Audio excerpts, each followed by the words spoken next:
विकास Yadav presents. बोला बोला बैजूनाथ की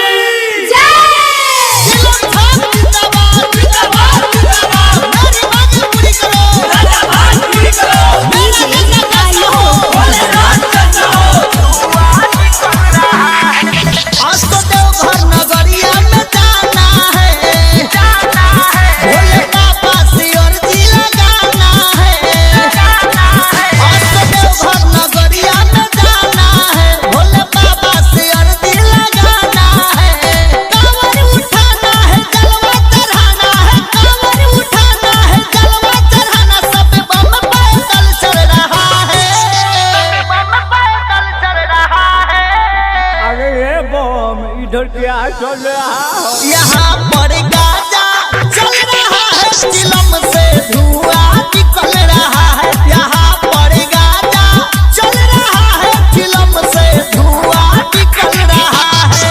विकास यादव प्रेजेंट्स। चिलम से धुआं निकल रहा है। म्यूजिक बाय अंशु दीवाना। चिलम से धुआं निकल रहा है। DJ Alok Garba present by Vikas Yadav देखो न होने भौजी बम के डीजे पर नाचा तारी हो। नया नया गेरुआ रंग के साड़ी पहनले बारी हो। साड़ी पहनले बारी हो। देखो न होने भौजी बम के डीजे पर नाचा तारी हो। नया नया गेरुआ रंग के साड़ी पहनले बारी हो। कांवर में घुंघरू पौवा में पायल, कांवर में घुंघरू पौवा में पायल, छम छम बज रहा है। विकास यादव प्रेजेंट्स। विकास यादव अरे प्रेजेंट्स। अमित बम उधर क्या चल रहा है? यहाँ पर गाजा चल रहा है, चिलम से धुआं निकल रहा है। यहाँ पर गाजा चल रहा है, चिलम से धुआं निकल रहा है। चिलम से धुआं निकल रहा है। प्रेजेंट बाय विकास यादव मरवा पाका। चिलम से धुआं निकल रहा है।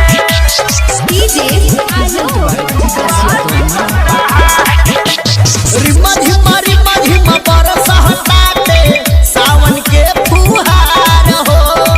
जलवा चढ़ावे खाती लागल बा कातार हो। लागल बा कातार हो।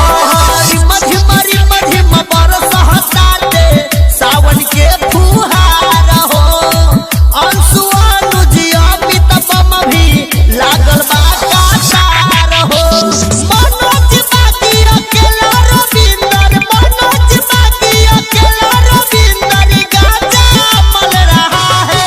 विकास यादव प्रेजेंट्स। विकास ए यादव पंकज प्रेजेंट्स। बम उधर क्या हो रहा है?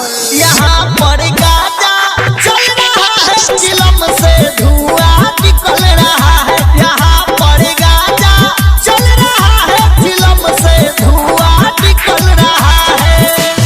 देवघर नगरिया में जाना है, भोले बाबा से अर्जी लगाना है।